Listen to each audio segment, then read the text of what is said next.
Assalamualaikum warahmatullahi wabarakatuh. Selamat sore sahabat semua, kawan-kawan teknisi, para senior, para ahli, ya dimanapun berada. Jumpa kembali dengan saya dalam perbaikan elektronik ya, khususnya televisi. Di sini ya saya ada sebuah mesin televisi LED 32 in ya. 32 in ataupun 24 in itu PSU-nya sebagian tipe ada yang sama ya. Bahkan nyaris hampir sama semua ya. Untuk merek televisi Polytron. Ya. Di sini saya akan berbagi cara untuk pengecekan berbagai kasus kerusakan Polytron mulai dari PSU sampai ke mainboard ya. Mainboard ini mainboardnya, ini 32. Mainboardnya mirip dengan PLD 24 ya, namun ini 32 maaf ini 24 namun mirip dengan PLD 32 ya. 32 24 itu hampir sama ya. Mungkin yang sudah pernah menemukan ataupun yang sudah pernah menangani sudah paham ya.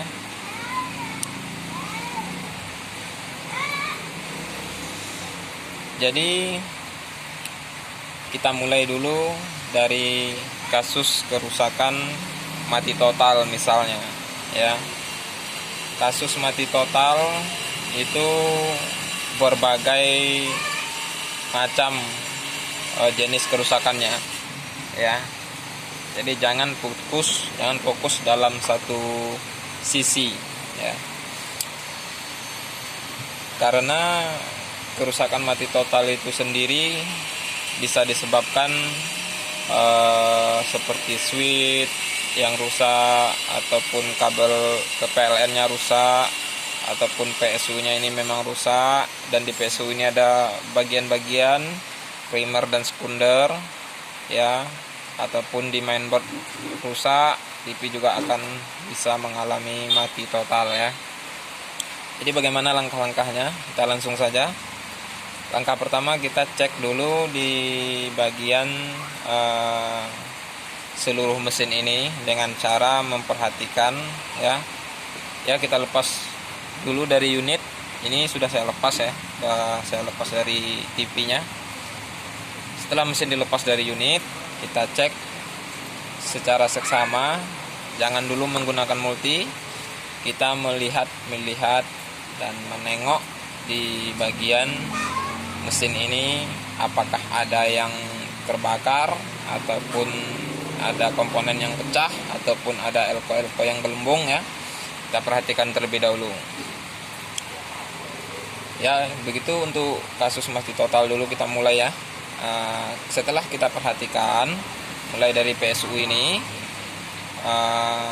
sampai ke mainboard, tidak ada yang pecah ya.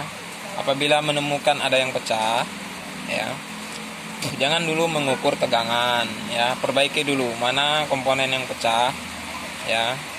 Itu dilepas terlebih dahulu, jangan dulu diganti, karena kita belum tahu penyebab pecahnya kenapa, atau gelembungnya kenapa, atau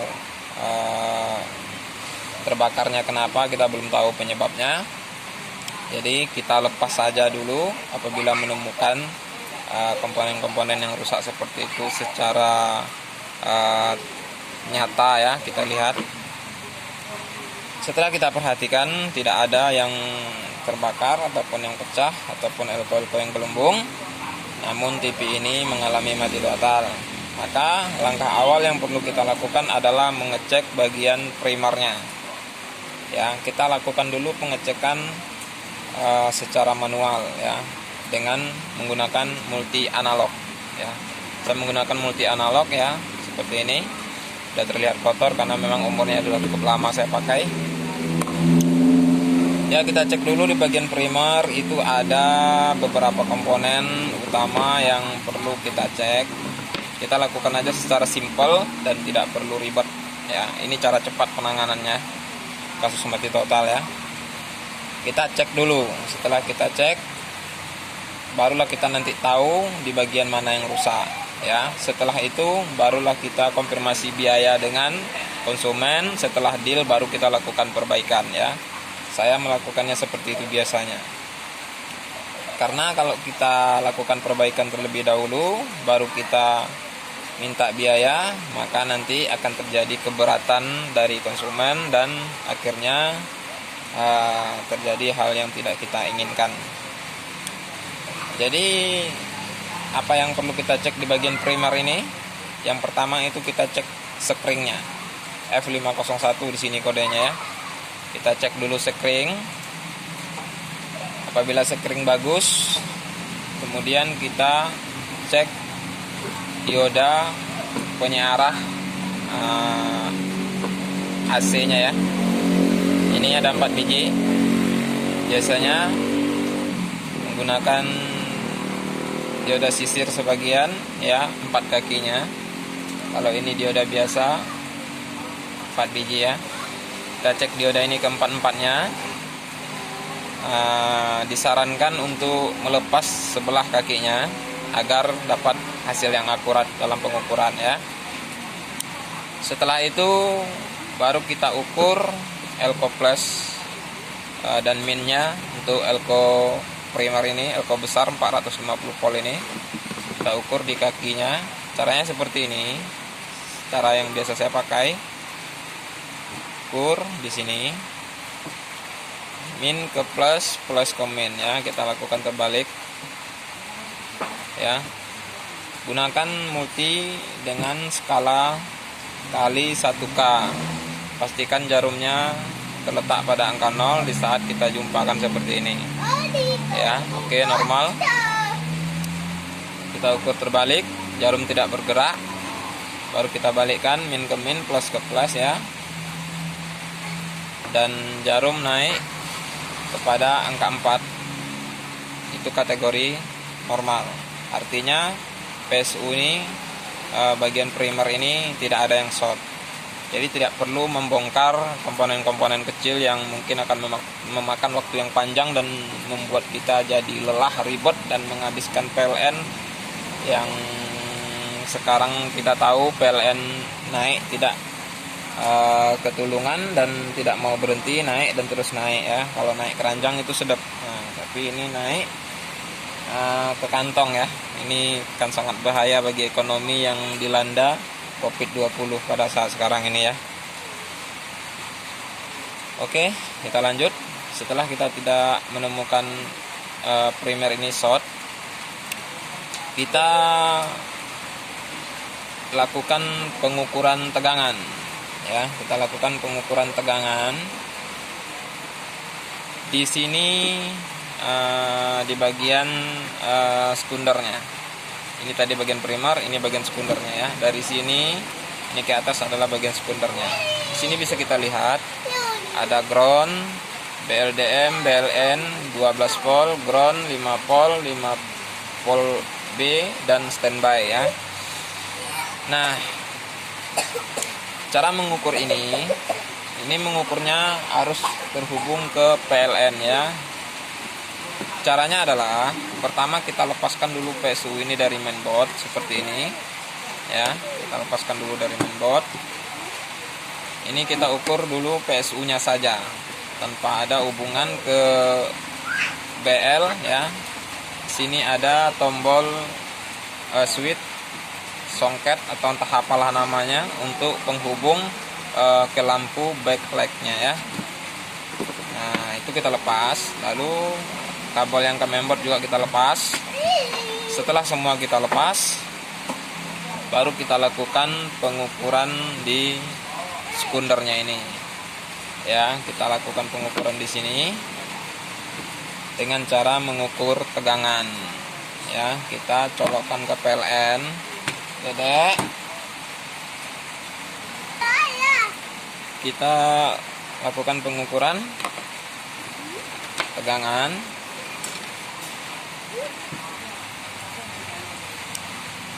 Setelah kita colokkan ke PLN, kita ukur di sini tegangan ya.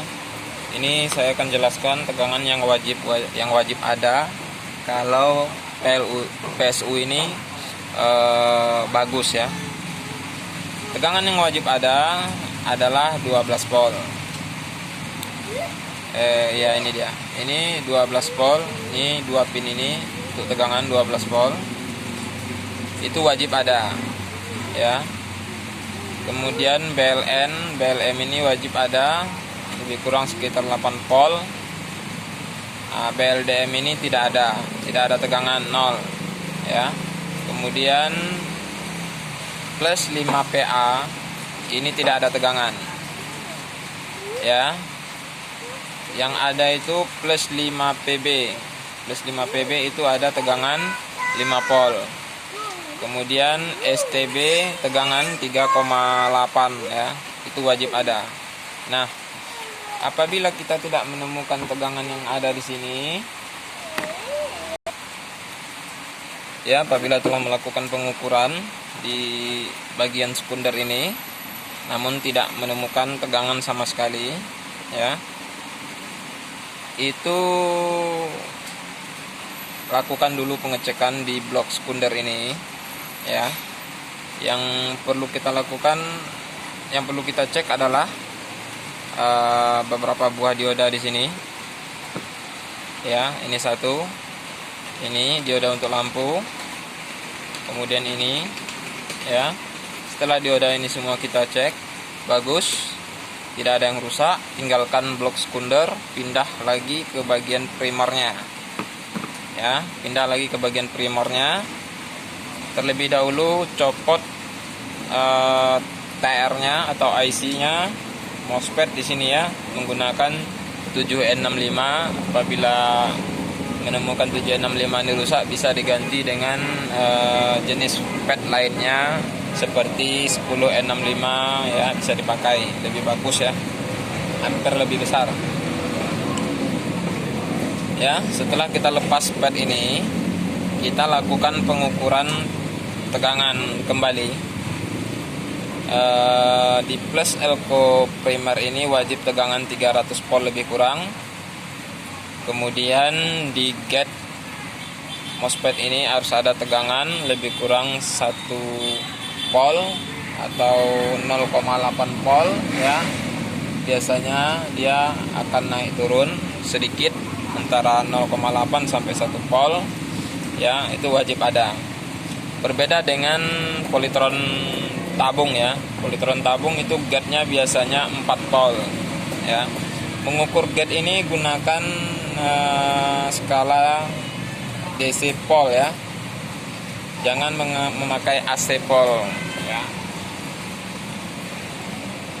Itu lebih mudahnya. Ukur gate-nya apabila tidak ada tegangan sama sekali 0 ya, itu bisa kita kategorikan IC PWM-nya rusak. Ya, tidak perlu membongkar yang lain-lainnya. Banyak komponen-komponen kecil di sini, banyak resistor kecil di sini. Ya, tidak perlu dibongkar karena akan memakan waktu dan membuat panjang pekerjaan. Kita kategorikan saja IC PWM-nya rusak.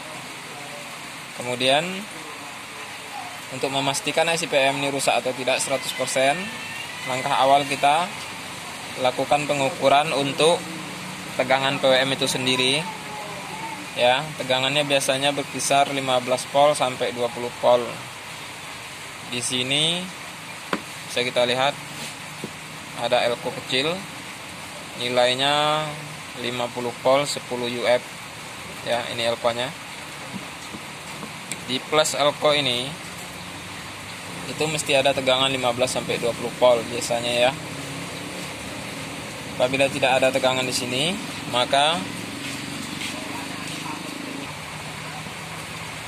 ya, apabila kita ukur tegangan di input PWM-nya ini ada 15 volt atau 16, 17, 18 sampai 20 volt, namun kita ukur gate-nya tidak ada sama sekali ya, itu kita kategorikan PWM rusak. Nah, apabila kita tidak menemukan adanya tegangan input untuk PWM-nya, juga kita kategorikan PWM-nya rusak ya. Jadi solusinya ganti PWM-nya. Pad-nya tidak perlu diganti apabila tidak short ataupun tidak rusak ya. Setelah itu lakukan kembali pengukuran untuk di sekundernya ya. Apabila sudah keluar tegangan berarti kategori sudah oke dan bisa disambungkan ke mainboardnya ya. Itu satu kategori kerusakan mati total ya. Kemudian kategori untuk mati total yang kedua. Mati total itu sendiri bisa kita prediksikan di berbagai kerusakan. Seperti yang tadi kita bahas di bagian primer, sekarang kita lanjut ke bagian sekundernya ya. Apabila kita menemukan kerusakan mati total setelah kita lepas PSU ya, sendirinya tanpa mainboard, tanpa backlight, kita ukur tegangan di sini ada ya, ada, namun televisi tetap mati dan tidak hidup, itu bisa kita kategorikan kerusakan di bagian mainboardnya ya. Namun setelah primer ini bagus, namun di bagian sekunder tetap tidak ada perubahan, tidak mau keluar tegangan ya, maka kita cek di bagian sekundernya ya. Yang perlu kita cek di bagian sekunder itu, yang pertama sekali itu tadi dioda ini ya, dioda besar ini bisa kita lihat di sini, dioda besar, ada ini satu lagi ya. Setelah itu semua kita cek bagus, maka yang perlu kita lakukan adalah mengganti elko di sini. Tak banyak ya, pastikan mengganti dengan yang baru ya. Itu sering terjadi. 1, 2, 3, 4, 5, 6 biji elko. Ini dibabat semua, ganti baru semua elkonya ya, tidak perlu ribet ya. Ini diganti baru semua. Kenapa?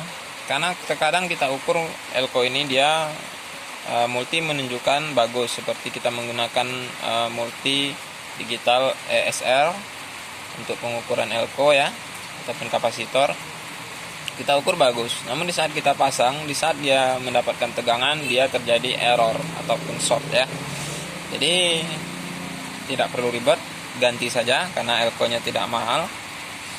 Pastikan mengganti dengan yang baru ya. Setelah itu baru kita lakukan pengukuran ulang. Biasanya itu kita kategorikan sudah positif dan pasti 90% dia bagus ya. Tegangan pasti akan keluar di sini dengan normal. Apabila ini tegangan sudah normal keluar di sini ya, syaratnya itu tadi yang seperti yang saya bilang dari awal, tegangan yang harus ada STB 3,8 volt, kemudian 5 PB itu ada 5 volt, kemudian 12 volt itu wajib ada ya. Apabila kawan-kawan nanti ada yang menemukan yang ada cuma tegangan 5 PB sama STB, sementara 12 volt tidak ada, itu ada di beberapa PSU Polytron LED saya jumpai, memang sistemnya seperti itu karena dia menggunakan sistem switch ya. Dia diswitchkan dulu oleh data program dari mainboard, barulah dia memerintah untuk TR switch yang ada di blok PSU ini untuk on, sehingga dia mengeluarkan tegangan ya. Jadi di sini mana switch untuk on-nya ya, di sini di blok kecil ini ya. Ini adalah rangkaian switch kartu on-nya. Ini ada. Namun di sini dia menggunakan satu buah. Biasanya ini ada 2 buah. Ya. Oh, mohon maaf, tunggu saya cek dulu. 12 voltnya berasal dari mana? Ini 12 volt. Di sini. Berarti dia mengambil dari dioda ini, masuk ke sini. Ya, ke sini. Oh, berarti ini. Ya. Berarti ini adalah rangkaian untuk switch 12 voltnya, ya. Ada dia yang langsung tegangan, namun ada juga yang memerlukan perintah dari data program mainboardnya, ya. Apabila sudah dapat perintah, dia baru bakalan on TV ini, barulah 12 voltnya keluar. Jadi tidak semua PSU Polytron itu 12 volt itu keluar dari awal, ya. Yang penting syarat utama itu adalah 5 volt sama tegangan standby, ya. Ada juga kerusakan di bagian 12 volt keluar, 5 voltnya keluar, sementara tegangan standby-nya tidak ada. Ya, itu cara kerjanya sama. Ada juga yang keluar 12 volt, standby-nya ada, 5 voltnya tidak ada, ya. Jadi bagaimana solusinya? Untuk memastikan kerusakan, kita jumperkan saja dulu 5 volt sama standby-nya, atau bisa menyuntikkan tegangan dari 12 volt ini menggunakan step up ataupun menggunakan step down.